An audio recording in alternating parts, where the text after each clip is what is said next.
A Fox News alert: violent clashes erupting at Mexico's southern border yesterday as a caravan of U.S.-bound migrants attempted to cross from Guatemala. This coming just days after President Trump warned of severe consequences if the Mexican government fails to halt the caravan before it hits the U.S. border. Our panel is here to discuss. President of the National Border Patrol Council, Brandon Judd, Democratic strategist Antoine Seawright, and Angel Mom, Agnes Giboney, whose son was killed by an illegal immigrant. Thank you all for joining us this morning. Brandon, I'm going to start with you. Give us the brass tacks of where we're at right now. We saw this last year. We're back again. This caravan headed north. What are the options here? How do you see this playing out? Well, the first thing that we have to look at is we have to look at the violence that this caravan, these are supposed asylum seekers, but when they don't get what they want, they create violence, they create havoc. And what that is going to do is it's going to let all of the voters in the United States know that this is what we face with illegal immigration.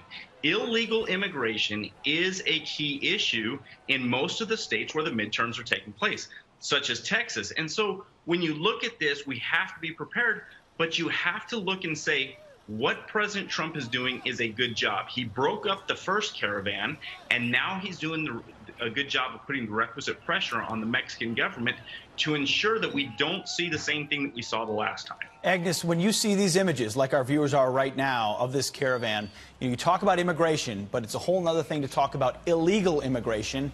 We'll see, there are a lot of these folks attempting to get asylum, claim to be refugees. But Agnes, what do you, as someone who lost a son to an illegal, how does this make you feel?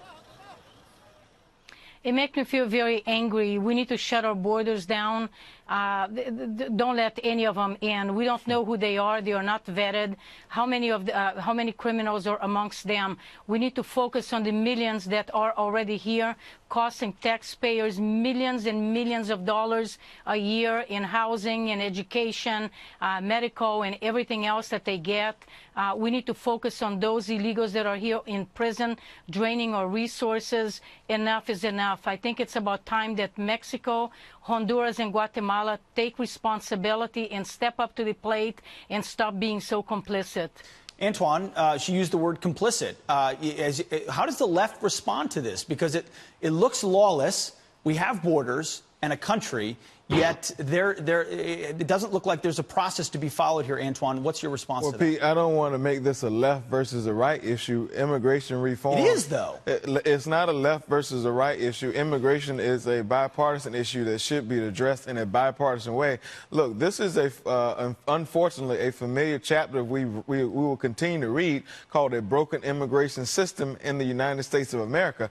This is also an ideal time for the president, Democrats, and Republicans to come to the table to address this issue in a bipartisan way, because we're going to continue to see this happen. Now, I also want to note that most of these people who are trying to get into the United States, they're not all criminals, they're not all thugs. They're trying to get away because the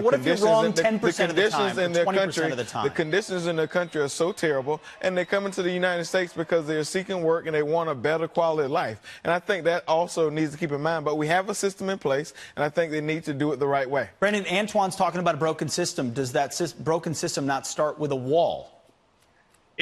Well, the wall, again, when we put that up there, it allows us to vet these people properly. It allows us to give us the security that we want. When we look at the broken system, we can agree that it's a broken system, but when we have violence, when you have people that aren't following the laws of Mexico, why would they come to the United States and follow all our laws? I'm not saying they won't. All I'm telling you is we're going to continue to see this problem if Democrats and Republicans in this country do not do what 70% of the American people want, and that's comprehensive immigration reform. We've had tremendous opportunities to do that, but we've seen a failure of leadership on this issue. Agnes, you hear the word, comprehensive immigration reform. Sounds code to me like let's let a lot of people get their citizenship and no wall. Saying, Pete. Well, that's what D.C. has talked about forever. That's not what Antoine's saying. Fair enough. Agnes, what do you hear when you hear comprehensive immigration reform? First of all, we do have immigration laws. They need to be enforced.